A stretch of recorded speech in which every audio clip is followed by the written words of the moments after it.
Okay, तो अब आपके पास हमारा रहता था डीडीज ऑफ ल्यूकोकोरिया। ल्यूकोकोरिया क्या था? आपके पास वाइटिश पिपुलरी रिफ्लेक्स था और ये कंजेनिटल जो लेमुलर कैटरैक्ट था ये उसमें अपीयर हुआ था। तो डीडीज में सबसे पहली बात तो आपके पास कंजेनिटल कैटरैक्ट ही आएगा, ठीक है। Secondly retinoblastoma, tumour of retina, ठीक है। इसके जो कंडीशन है इसमें भी वाइटिश पिपुलरी रिफ्लेक्स आता है। रीट्रोलेंटल फाइब्रोप्लेजिया, एंडोफ्थेल्माइटिस, कॉर्ड्स डिजीज़, ठीक है। Toxocaral granuloma, anterior persistent hyperplastic primary vitreous. तो आपके पास ये कुछ 7 कंडीशंस हैं जो जिनमें ल्यूकोकोरिया आ सकता है। तो हमें फिर उसको रूल आउट करना होता है कि पेशेंट को कंजेनिटल कैटरैक्ट है या इनमें से कोई भी डिजीज़ है, ठीक है। तो ये एक इंपॉर्टेंट एससीक्यू है जिसमें वो पूछते हैं एन्यूमरेट द डीडीज ऑफ या differential diagnosis of the leukocoria, it is a whitish pupillary reflex. तो आपको पता होना चाहिए कंजेनिटल कैटरैक्ट के अलावा retinoblastoma, endophthalmitis, retrolental fibroplasia, coats disease, toxocaral granuloma या anterior persistent hyperplastic primary vitreous में होता है। अब आपके पास है primary developmental and acquired cataract. ऐसा चीज़ में से एससीक्यू तो नहीं आता है, बट आपके पास for MCQ point of view आप एक दफ़ा देख लें। डेवलपमेंट कैटरैक्ट कौन सा कैटरैक्ट होता है? जो कि ड्यूरिंग मेच्योरिटी पीरियड में होता है, ठीक है। मतलब आफ्टर बर्थ, इसमें डेफिनेशन में अगर आ जाए तो आफ्टर बर्थ लिखना है आपने। पहले तो वही लेंस की आपने पूरी कैटरैक्ट की डेफिनेशन बता के एंड पे कहना है after birth and during maturity period, ठीक है। ये आपने इसमें बता देना। इसमें 2 टाइप्स हैं, पंक्टेट होता है, कॉर्टिकल होता है। पंक्टेट को हम जो है क्रोनरी होता है, sorry, punctate and coronary. Punctate का दूसरा नाम आपके पास कॉर्टिकल भी है और आपके पास क्रोनरी का दूसरा नाम सुप्रा न्यूक्लियर भी है। क्रोनरी की कुछ बातें याद रखनी है। क्रोनरी जो कैटरैक्ट होते हैं वो न्यूक्लियस को सराउंड करते हैं लाइक अ क्राउन। ये एक न्यूक्लियस था तो उसको लाइक अ क्राउन उन्होंने सराउंड करना है, ठीक है। और एक क्लब शेप्ड होते हैं, ये ओपेसिस क्लब शेप होती है, वाइट या ब्राउन कलर की होती है इसमें, क्योंकि ये सेंट्रल पार्ट इसका, देखो जो आपके पास लेंस है उसका सेंट्रल पार्ट अफेक्ट नहीं होता तो आपके पास विजन भी अफेक्ट नहीं होती। बस इसमें ये क्लब शेप्ड होते हैं और न्यूक्लियस को लाइक क्राउन सराउंड करते हैं, ये पता होना चाहिए। अब अक्वायर्ड कैटरैक्ट, अक्वायर्ड कैटरैक्ट की फर्दर टाइप्स देखनी है आपने। वही बात हो कि कैप्सुलर, सब कैप्सुलर, कैप्सूल के नीचे क्या होता है? कॉर्टेक्स, कॉर्टेक्स के बाद कहता है न्यूक्लियर, ठीक है। तो कैप्सुलर, सब कैप्सुलर, कॉर्टिकल, न्यूक्लियर, टोटल, ये सारे के सारे अक्वायर्ड कैटरैक्ट की टाइप्स हैं। अक्वायर्ड क्यों हो जाएगा? खुद सोचो। एक तो सबसे पहली बात है कि एज, मोस्ट इंपॉर्टेंट फैक्टर होता है एज। एज की वजह से भी कैटरैक्ट हो जाता है, ठीक है। कोई ट्रॉमा हो गया अगर किसी पेशेंट को, राइट, कोई रेडिएशंस का एक्सपोजर हो गया, ठीक है। ट्रॉमा भी हो, कोई रेडिएशन, कोई ऑकुलर डिजीज थी पेशेंट को उसकी वजह से डेवलप हो गया, कोई मेटाबॉलिक डिसऑर्डर जैसे डायबिटीज़ मेलाइटिस है, स्किन, मसल और न्यूरोलॉजिकल डिसऑर्डर, ठीक है। स्किन, स्किन के अंदर नीचे क्या होता है? मसल्स होते हैं, मसल्स के अंदर क्या होती है? Nerve supply. तो स्किन, मसल, न्यूरोलॉजिकल डिसऑर्डर्स, और मसल्स के नीचे बोन्स तो ओशियस डिसऑर्डर्स, राइट। एंड कोई ड्रग्स अगर आपने लिए हैं तो age, trauma, radiations, ocular disease, metabolic disorder, skin, muscular, neurological, osseous and drug, मतलब कॉर्टिकोस्टेरॉइड, इन सब की वजह से आपके पास क्या हो जाता है पेशेंट को अक्वायर्ड कैटरैक्ट। अब हमारा रह गया है इन सब कैटरैक्ट में सिर्फ और सिर्फ सिनाइल कैटरैक्ट, राइट। ओके, तो अब हम बात करेंगे about senile cataract. Senile cataract एक एज रिलेटेड कैटरैक्ट है, एज रिलेटेड, ठीक है। और senile cataract it is a type of acquired cataract, ठीक है। ये भी एक जाहिर है किसी पर्टिकुलर एज में जाके होगा तो ये अक्वायर्ड होगा ना। तो senile cataract is type of acquired cataract above the age of 50 years ये होता है, अबव 50 ईयर्स ऑफ एज। ये याद रखना है आपने कि ये एक एज रिलेटेड कैटरैक्ट है, अबव एज ऑफ 50 ईयर्स होता है और अक्वायर्ड कैटरैक्ट है, ठीक है। अब इसके 3 टाइप्स हैं। एक है पोस्टीरियर सब कैप्सुलर कैटरैक्ट, एक है आपके पास कॉर्टिकल कैटरैक्ट और एक है आपके पास न्यूक्लियर कैटरैक्ट, ठीक है। तो न्यूक्लियर है, सब कैप्सुलर है और आपके पास कॉर्टिकल कैटरैक्ट है। इसमें हर कैटरैक्ट के अपनी कुछ फीचर्स होते हैं, वो मैं आपको बताती हूँ। जो आपके पास पोस्टीरियर सब कैप्सुलर कैटरैक्ट होता है उसको हम क्यूपुलिफॉर्म कैटरैक्ट भी कहते हैं। पोस्टीरियर सब कैप्सूलर जो है मतलब ये है कि आपके पास अगर ये लेंस है, ये उसका एंटीरियर पार्ट है, ये उसका पोस्टीरियर पार्ट है। तो पोस्टीरियर पार्ट का जो कैप्सूल है, अभी सब कैप्सूल का मतलब है बीनीथ द कैप्सूल, कहीं यहाँ पे, ठीक है। तो इसको हम कहते हैं क्यूपुलिफॉर्म कैटरैक्ट। उसी तरह अगर आपके पास एक कॉर्टिकल फाइबर्स इन्वॉल्व होंगे तो इसको हम कॉर्टिकल कैटरैक्ट या क्यूनिफॉर्म कहेंगे। कॉर्टेक्स है तो क्यूनिफॉर्म, कैप्सूलर है तो क्यूपुलिफॉर्म, ठीक है। अब जाके पोस्टीरियर सब कैप्सूलर कैटरैक्ट है, मोस्टली यंग पेशेंट्स में होता है, ठीक है। जो पोस्टीरियर सब कैप्सुलर कैटरैक्ट है वो मोस्टली यंग पेशेंट्स में होता है और इसमें आप इसकी क्या पॉइंट्स होते हैं, इसमें आपके पास ओपेसिटी बनती है सेंटर। ये देखो पोस्टीरियर कैप्सूल था उसको सब कैप्सुलर पार्ट में भी ना अगर आपके पास बताएं, ये आपके पास लेंस है, ये पोस्टीरियर पार्ट है उसका, ये सब कैप्सुलर का सेंट्रल पार्ट में ओपेसिटी बनेगी, जो पोस्टीरियर सब कैप्सुलर एरिया के भी सेंट्रल पार्ट में बनेगी, और सोसर शेप्ड ओपेसिटी बनेगी, ठीक है, central part of the posterior cortex.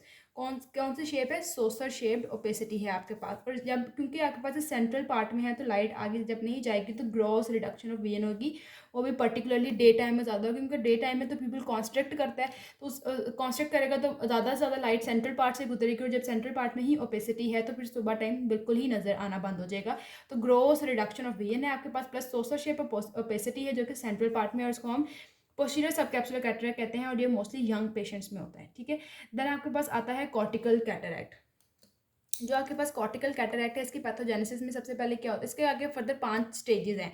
Cortical cataract की जो स्टेजेस हैं वो कितनी है? 5, ठीक है। और इसको हम क्यूनिफॉर्म कहते हैं, और इसमें इसकी मेन जो चीज़ इसमें कॉर्टिकल में होती है ना, उसको हम कहते हैं हाइड्रेशन ऑफ लेंस, कि लेंस के अंदर सारा का सारा फ्लूइड एक्यूमुलेट हो जाएगा, तो उसको हम कहेंगे कॉर्टिकल या क्यूनिफॉर्म, और इसके फर्दर 5 स्टेजेस होंगी, ठीक है। मेन इसमें क्या होना है? हाइड्रेशन होनी है। अच्छा, इसकी पहली स्टेज होती है लेमुलर सेपरेशन। अब हमें पता है लेंस के अंदर सारे के सारे क्या हुए हैं? फाइबर्स हैं, इनको लेमुलर जोन्यूल्स कहते हैं, ठीक हो गया, लेमुलर कहते हैं, चलो ठीक है। अब अगर इन लेंस के अंदर फ्लूइड आ गया है सारा, तो फ्लूइड का करेगा इन, सपोज फाइबर्स पड़े हैं, फ्लूइड इन फाइबर्स के अंदर जाएगा तो इन फाइबर्स को करेगा सेपरेट कर देगा, क्योंकि विद इन फाइबर्स वो है जो फ्लूइड अक्यूमुलेट होगा। सबसे पहले क्या होगी कि यहाँ पे लेमुला के आपस में सारी सेपरेशन हो जाएगी। देखो एक पर्टिकुलर अरेंजमेंट में वो थे, ठीक है, कि लाइट इनमें से जाएगी तो फर्दर उनकी डिफरेंट डायरेक्शन में रिफ्लेक्शन नहीं होगी लाइट की, ऐसा ही है।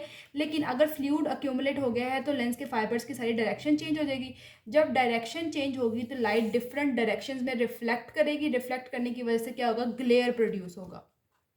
क्या प्रोड्यूस होगा? ग्लेयर, एंड लेंस आपको बिल्कुल ग्रे टाइप नजर आएगा, ठीक है। तो जहाँ पे लेमुलर सेपरेशन होनी है वहाँ पे एक ग्लेयर है और ग्रेनेस ऑफ लेंस है, बट इसमें अभी ओपेसिटी नहीं बनी इस स्टेज में, ठीक है। सेकंड स्टेज आपके पास आती है इंसिपिएंट कैटरैक्ट। अब जो इंसिपिएंट कैटरैक्ट है इसमें आपके पास ओपेसिटी बन गई है, और वो वेज शेप की ओपेसिटी होती है, ठीक है। अभी लेमुलर सेपरेशन पहली स्टेज थी, उसमें ओपेसिटी नहीं बनी, इसमें आपके पास वेज शेप ओपेसिटी बन गई है। अब बन गई है तो अगली 3-4 स्टेजेस में भी ओपेसिटी रहेगी, जाहिर है, ठीक है। इसमें पेशेंट को इंसिपिएंट कैटरैक्ट में क्या होता है कि आपके पास जो ओपेसिटी, जो फाइबर एक्यूमुलेट हुए हैं वहाँ पे सारी की सारी क्या बन गई है? ओपेसिटी बन गई है। अब उस ओपेसिटीज़ के बनने की वजह से क्या हो जाता है आपके पास? पेशेंट प्रेजेंट करता है with decrease in vision, with halos and with diplopia, ठीक है। ओपेसिटी बनने की वजह से विजन कम हो गई है, हेलोज एंड डिप्लोपिया। इसमें आपने सिर्फ ये वेज शेप ओपेसिटी याद रखनी है, विजन कम हो गई है, हेलोज एंड डिप्लोपिया, ठीक है, ये याद रखना है। लेमुलर सेपरेशन अभी हमने बात की, अब हमने इंसिपिएंट कैटरैक्ट की बात की, ठीक है। अब हम बात करेंगे अबाउट इमेच्योर। अब आपने इनकी ना नेम्स याद रखने हैं सीक्वेंस वाइज, पहले लेमुलर सेपरेशन है, फिर आपके पास इंसिपिएंट है, अब आपके पास इमेच्योर है। इमेच्योर कैटरैक्ट में आपके पास जो यहाँ पे जो वेज शेप ओपेसिटी, सपोज ये आपका लेंस था, यहाँ बन गई, यहाँ बन गई, यहाँ बन गई, ये ओपेसिटीज़ बन गई। अब ये सारी ओपेसिटीज़ आपस में ज्वाइन करेंगी, ज्वाइन करके डिफ्यूज़ और लार्ज ओपेसिटीज़ बना देंगी, ठीक है। इसे इमेच्योर में आपने ये याद रखना है, और इमेच्योर में आपने एक और पॉइंट याद रखना है, हाइपर मेट्रोपिक शिफ्ट, ठीक है। इमेच्योर है तो उसमें हाइपर मेट्रोपिक शिफ्ट का ये मतलब होता है कि आपके पास लेंस जो है उसका सारी ओपेसिटी तो बन गई है, तो उसका रिफ्रैक्टिव इंडेक्स कम हो गया है, बट रिफ्रैक्टिव पावर बढ़ गई है, ठीक है। ये ऐसा क्यों होता है कि आपके पास जो कॉर्टेक्स का जो रिफ्रैक्टिव इंडेक्स होता है ना वो भर जाता है और न्यूक्लियस इक्वल हो जाता है। ये देखो, ये आपके पास अगर लेंस है, ये उसका न्यूक्लियस है और ये सारा कॉर्टेक्स है, तो जो कॉर्टेक्स में जितनी भी आपका कॉर्टेक्स का जो रिफ्रैक्टिव इंडेक्स होगा ना वो इंक्रीज हो गया। अब कॉर्टेक्स का रिफ्रैक्टिव इंडेक्स जब इंक्रीज हुआ है वो इक्वल टू न्यूक्लियस हो गया है, ठीक है। तो जब इस लेंस में से लाइट पास करेगी तो इस पूरे मैटर का रिफ्रैक्टिव इंडेक्स तो एक जैसा ही है, तो वो कोई उसकी रिफ्रैक्शन वगैरह कुछ भी नहीं होगी और बिल्कुल उसी स्पीड से वो आगे चली जाएगी, तो पेशेंट को हाइपर मेट्रोपिक शिफ्ट होगा, हाइपर मेट्रोपिया मतलब समझो हो जाएगा। तो इमेच्योर कैटरैक्ट को डिफ्यूज लार्ज ओपेसिटीज उसमें हो जाएंगी, देन हाइपर मेट्रोपिक शिफ्ट है बिकॉज जो कॉर्टेक्स का रिफ्रैक्टिव इंडेक्स है वो भर के न्यूक्लियस के इक्वल हो गया, तो आपके पास ओवरऑल रिफ्रैक्टिव इंडेक्स लेंस का कम हो गया बट रिफ्रैक्टिव पावर भर जाएगी आपके पास, ठीक है। ये बात समझने वाली है कि लेंस का जो न्यूक्लियस है और कॉर्टेक्स का रिफ्रैक्टिव इंडेक्स बिल्कुल सेम हो गया है। सेम होने की वजह से ओवरऑल जो लेंस की रिफ्रैक्टिव इंडेक्स है वो तो कम हो गया है बट रिफ्रैक्टिव पावर भर गई, और ये हाइपरमेट्रोपिक शिफ्ट किस में होता है? इमेच्योर कैटरैक्ट में होता है, ठीक है। अभी तक lamellar separation, incipient cataract and immature cataract हो गया। अब इसकी फोर्थ टाइप आपके पास आती है इंट्यूमिसेंट, ठीक है। जो इंट्यूमिसेंट होता है ना, इसमें आपके पास अब क्या हो जाना है कि लेंस की फर्दर स्वेलिंग हो रही है, ठीक है। लेंस की क्या हो रही है, फर्दर स्वेलिंग हो रही है, जिसकी वजह से आके देखो लेंस ये सूजने को कहते हैं ना, स्वेलिंग हो रही है। लेंस जब स्वेलिंग होती हो रहेगी तो आपके पास जो अगला सपोज यहाँ पे ये कॉर्निया पर हुआ है, पीछे लेंस है, तो ये जो एंटीरियर चैम्बर है ये बहुत ज़्यादा शैलो हो जाएगा। ठीक है, तो आपके पास इंट्यूमेशन पे आपको पता चलेगा कि एंटीरियर चैम्बर शैलो हो गया। जब एंटीरियर चैम्बर शैलो होगा तो पेशेंट को एंगल क्लोजर ग्लोकोमा का चांसेस या रिस्क जो है वो क्या हो जाएगा, बढ़ जाएगा। ये इंट्यूमेशन में कहना है आपने। इंट्यूमेशन के बाद आपके बताती है मेच्योर स्टेज। मेच्योर स्टेज में क्या होता है कि जितना भी आपके पास ये लेंस है ना, पूरा कॉर्टेक्स से लेके न्यूक्लियस तक के पीछे पूरा का पूरा लेंस जो है वो वाइट ओपेसिटी से भर गया है। Entire cortex from capsule to nucleus, ये सारी की सारी आपके पास जो है वो ओपेसिटीज़ आ गई हैं। तो अब आपके पास अभी 5 हमने चीज़ें पढ़नी है। सबसे पहले आपके पास आया था लैमेलर सेपरेशन, लैमला आपस में सेपरेट हुए थे। फिर इंसिपियंट आया था। ठीक है, इंसिपियंट में वैचे वो ओपेसिटीज बन गई थी। इंसिपियंट के बाद इमेच्योर, उसमें आपने हाइपरमेट्रोपिक शिफ्ट याद रखनी। इमेच्योर के बाद इंट्यूमिसेंट आया। इंट्यूमिसेंट में आपके पास क्या हो गया, एंगल क्लोजर ग्लोकोमा के चांसेस बढ़ गए थे। फिर आपके पास मेच्योर कैटरेक्ट है। अभी हमने 2 पढ़ लिए। कौन कौन से पढ़ लिए हमने, पोस्टीरियर सब कैप्सुलर एंड कॉर्टिकल कैटरेक्ट। अब आपके पास बचता है आपके पास सिर्फ और सिर्फ एक चीज़ सिनाइल कैटरेक्ट में से, वो है न्यूक्लियर कैटरेक्ट। अब न्यूक्लियर कैटरेक्ट में देखो, हमने अभी पोस्टीरियर जो कॉर्टिकल कैटरेक्ट पर है उसमें हमने बात किया कि हाइड्रेशन हुई थी, है ना। अब इसका बिल्कुल ऑपोजिट है, इसमें डिहाइड्रेशन होगी। डिहाइड्रेशन की वजह से सक्लेरोसिस हो जानी है, बिल्कुल ऑपोजिट टू द कॉर्टिकल। उसमें हाइड्रेशन थी, इसमें डिहाइड्रेशन की वजह से सक्लेरोसिस हुई है। और उसमें हमने बात की थी इमेच्योर कैटरेक्ट में आपके पास हाइपरमेट्रोपिक शिफ्ट हुआ था। इसमें आपके पास मायोपिक शिफ्ट आना है। मायोपिक शिफ्ट कैसे होगा कि आपके पास रिफ्रैक्टिव, देखो न्यूक्लियस जो है, लेंस का न्यूक्लियस है, उसका रिफ्रैक्टिव इंडेक्स भर गया है। ठीक है, उसका जब रिफ्रैक्टिव इंडेक्स भरा है तो इन रिटर्न आपके पास लेंस का जो रिफ्रैक्टिव पावर है वो भर गई है। ठीक है, रिफ्रैक्टिव इंडेक्स, इसमें आपके पास न्यूक्लियस का रिफ्रैक्टिव इंडेक्स इंक्रीज हुआ है। और जो हमने पीछे हाइपर मेच्योर इमेच्योर में जो हाइपरमेट्रोपिक शिफ्ट था उसमें न्यूक्लियस का उतना ही था, कॉर्टेक्स का भर गया था। कॉर्टेक्स का भरने की वजह से उन दोनों का इक्वल हो गया था, जिसकी वजह से रिफ्रैक्टिव इंडेक्स कम था और रिफ्रैक्टिव पावर भरी थी। इसमें सिर्फ और सिर्फ न्यूक्लियस का रिफ्रैक्टिव इंडेक्स इंक्रीज हो रहा है और ओवरऑल लेंस की रिफ्रैक्टिव पावर इंक्रीज हो रही है कि लाइट जितनी आएगी वो ज़्यादा बेंड होगी, तो जिसकी वजह से आपके पास को क्या कहते हैं, मायोपिक शिफ्ट होगा। तो ये न्यूक्लियर कैटरैक्ट है। ठीक है, तो आपके पास सिनाइल कैटरैक्ट की 3 टाइप्स थी। अब सिनाइल कैटरैक्ट में जो पेशेंट है उसका ये जो मेच्योर कैटरैक्ट बना था, ये वाला जो मेच्योर कैटरैक्ट बना था, इसकी अगर फर्दर फेट क्या होगी,